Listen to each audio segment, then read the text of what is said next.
Risk warning forex. ফরেক্স এলবিডিতে আপনাকে স্বাগতম।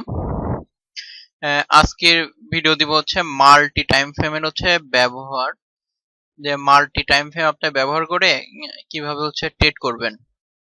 তো অনেকেই জানে না, তো ওর জন্য ভিডিওটা দেওয়া। আশা করছি এই মাল্টি টাইম ফ্রেমের আপনি ব্যবহার জানলে আপনার অনেকগুলো লস ট্রেডের হাত থেকে আপনি বেঁচে যাবেন এবং শুধুমাত্র এটা দিয়েও আপনি ট্রেড করতে পারবেন। তো আপনি যদি ফরেক্স এলবিডিতে নতুন হয়ে থাকেন তাহলে অবশ্যই সাবস্ক্রাইব করবেন আর আগের ভিডিওগুলো দেখবেন। তো শুরু করা যাক। আমি হচ্ছে MT4 এ চলে গেলাম। এটা হচ্ছে H1 এর চার্ট, আমি ফাঁকা চার্টে নিছি। ঠিক আছে, এই দেখেন এখানে অনেকগুলা টাইম ফ্রেম আছে, M1 থেকে শুরু করে M মান্থলি পর্যন্ত। ঠিক আছে, এখন যার যার ট্রেডিং সিস্টেম যে টাইম ফ্রেমে কাজ করে ভালো, সে সেই টাইম ফ্রেমে ট্রেড করে। তো এখন আমি দেখাবো হচ্ছে এই টাইম ফ্রেম গুলো ব্যবহার করে কিভাবে আপনি হচ্ছে ট্রেড করতে পারেন এবং লসের হাত থেকে কিভাবে হচ্ছে বাঁচতে পারেন। ঠিক আছে, তো আমি এর জন্য হচ্ছে ইনসার্টে গিয়ে একটা ইন্ডিকেটর অ্যাড করছি। সেই পপুলার ইন্ডিকেটর নাম হচ্ছে মুভিং এভারেজ। এই মুভিং এভারেজ ক্লিক করে এখানে রিসেটে ক্লিক করলাম, কোনো কিছু চেঞ্জ করব না। চেঞ্জ না করে এখানে জাস্ট ওকে করে দিলাম, যে মুভিং এভারেজ 14 অ্যাড হয়ে গেল। তো দেখেন এখানে হচ্ছে মূল মুভিং এভারেজ এখানে ফুল বডিতে ক্লোজ করছে, এখানে ক্লোজ করছে। তার মানে কি আমরা কি এখানে ট্রেড ওপেন করে দিব? না, এর জন্য হচ্ছে আমরা এখানে একটা লাইন টানলাম, ভার্টিক্যাল লাইন টানলাম। ভার্টিক্যাল লাইন টানার পর এখানে আমরা এই স্পটে চলে গেলাম। এই স্পটে চলে যায়, দেখলাম যে হচ্ছে এই স্পটেও 14 মুভিং এভারেজের নিচে নামছে এই ক্যান্ডেলে, সেম পজিশনে।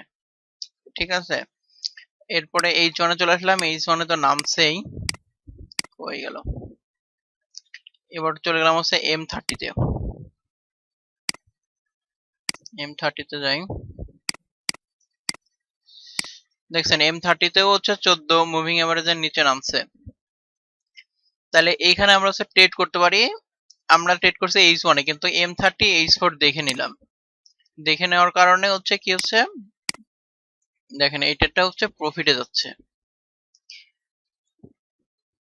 ঠিক আছে, আর এখানে হচ্ছে 14 মুভিং এভারেজ এখানে টাচ করলো, মার্কেট ফুল বডিতে এরকম ক্লোজ করলো, ট্রেড বন্ধ করে দিলেন। ঠিক আছে, এই একটা সিম্পল ট্রেডিং সিস্টেমে আপনার ফরেক্স মার্কেট থেকে অনেক অনেক প্রফিট করতে পারেন। কিন্তু হচ্ছে সমস্যার ব্যাপার হচ্ছে কেউ কোনো ট্রেডিং সিস্টেমে নিয়মিত ট্রেড করে না।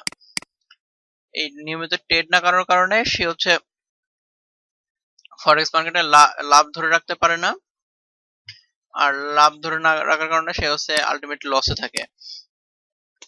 তো এই ট্রেডিং সিস্টেমটাকে অনেক সুন্দর করে নেওয়া যায়। যেরকম মনে করেন যে এখানে ট্রেড করলেন, মার্কেট এই পর্যন্ত মুভ করলো, আপনি এখানে ব্রেক ইভেন্ট টেনে দিলেন, এখানে টেনে দিলেন, তাহলে মার্কেট মুভ করলো, আপনার কোনো লস হবে না যদি মার্কেট ঘুরেও যায়। আর এই যে এখানকার এই ট্রেড দেখেন, এগুলো ট্রেড কিন্তু অটোমেটিকলি হচ্ছে ফিল্টার হয়ে যাবে। দেখেন এখানে হচ্ছে বাই ট্রেড ছিল,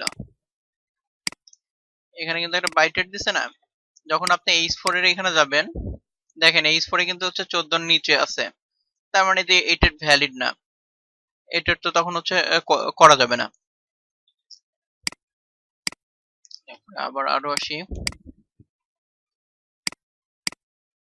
তো এরকম আপনারা প্রত্যেকটা ট্রেড চেক করে দেখতে পারেন। যেরকম হচ্ছে এখানে দেখা যাচ্ছে সুন্দর মুভ করছে মার্কেট, এখানে আসি, এইখানে দেখেন এখানে মার্কেট সুন্দর করে মুভ করছে উপরের দিকে। এই ট্রেডটা ভ্যালিড কিনা, এটা ভ্যালিড কিনা জানার জন্য এই স্পটে গেলাম, এই স্পটে দেখেন হচ্ছে 14 নিচে, তার মানে কি এই ট্রেডটা হচ্ছে করা যাবে না। এই ট্রেডগুলো করলে আপনি হচ্ছে হয়তোবা দুই একটা ট্রেডে প্রফিট করতে পারবেন, কিন্তু অনেকগুলা ট্রেডে আপনাকে লস করতে হবে। তাহলে যদি আপনি মাল্টি টাইম ফ্রেম এইভাবে ব্যবহার করতে পারেন, তাহলে আশা করছি লাভ করতে পারবেন। এরকম ভাবে হচ্ছে আমি যে ট্রেডিং সিস্টেমে ট্রেড করি, এই ট্রেডিং সিস্টেমে অনেকজনে হচ্ছে করছে যে ভাইয়া আমি তো ট্রেড করলে ট্রেড লস করতেছি। এই ট্রেড লস করার কারণ হচ্ছে তারা হচ্ছে এই যে মাল্টি টাইম ফ্রেমের হচ্ছে ব্যবহার জানে না, যেটা হচ্ছে আমি মাল্টি টাইম ফ্রেম হচ্ছে অ্যাপ্লাই করে করে ট্রেড করি। যে আমি যদি H1 এ ট্রেড পাই তাহলে M30 H4 ডেইলি এগুলো মিলাই ট্রেড করি। ঠিক আছে, তাহলে কি হয়, আমার লসের ট্রেডের পরিমাণ অনেক কমে যায়, আর পারফেক্ট ট্রেডগুলো আমি করতে পারি। তো দেখা যাক, আমি আমার সিস্টেমে দেখাই দিই। এই যে আইসিমুকো, এই পুরো ট্রেডিং সিস্টেমটা নিয়ে আমি আরেকটা ভিডিও দিব চিন্তা ভাবনা করতেছি, কারণ অনেকেই কমেন্ট করছে যে আইসিমুকো নিয়ে আরেকটা ভিডিও। কারণ আমি এখানে একটা ট্রেড পাইলাম, তো আমি এখানে যখন একটা ট্রেড পাই, এখানে ক্লাউডের নিচে নামছে, এখানে যখন একটা ট্রেড পাই তখন আমি H4 এ এটা মিলাই নিই। দেখেন H4 ক্লাউডের মধ্যে, তাহলে এই ট্রেড গুলো আমি করি না। আর M30 দেখে নেই,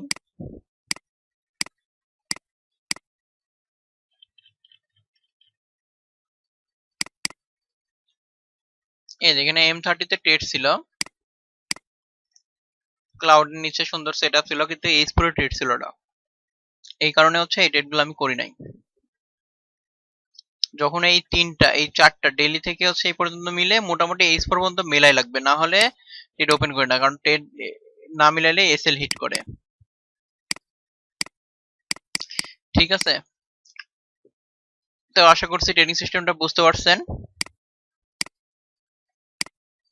এবং আপনারা যদি আপনার ট্রেডিং সিস্টেমে অ্যাপ্লাই করেন আর 10 ডে ট্রেডিং সিস্টেম হয়, তাহলে অবশ্যই আপনি যেটা আছে মাল্টি টাইম ফ্রেমের ব্যবহার দেখাই দিলাম, এটা দিয়ে আপনি লাভ করতে পারবেন ফরেক্স মার্কেটে। আর একটা ইম্পর্টেন্ট ভিডিও দিছিলাম ফরেক্স ব্রেক ইভেন্ট। ঠিক আছে, যে কিভাবে আপনার ট্রেড প্রফিটে গেলে ব্রেক ইভেন্ট এনে দিবেন, তাহলে আপনি ওই ট্রেড থেকে আর কোনো লস নেবেন না, ওই ট্রেড থেকে আর আপনাকে কোনো লস নেওয়া লাগবে না, হয় প্রফিট হবে না হলে ব্রেক ইভেন্ট হিট করবে। ঠিক আছে, এটা আসলে অনেক ইম্পর্টেন্ট একটা ভিডিও ছিল। এই ব্রেক ইভেন্টের কারণে আজকে আমার অনেক ডলার বেঁচে গেছে।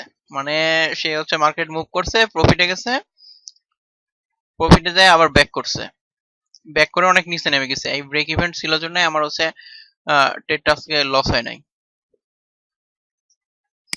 তো আজকের ভিডিও এই পর্যন্তই। ভিডিও ভালো লাগলে লাইক কমেন্ট শেয়ার করুন, আর ফরেক্স এলবিডির সঙ্গেই থাকুন।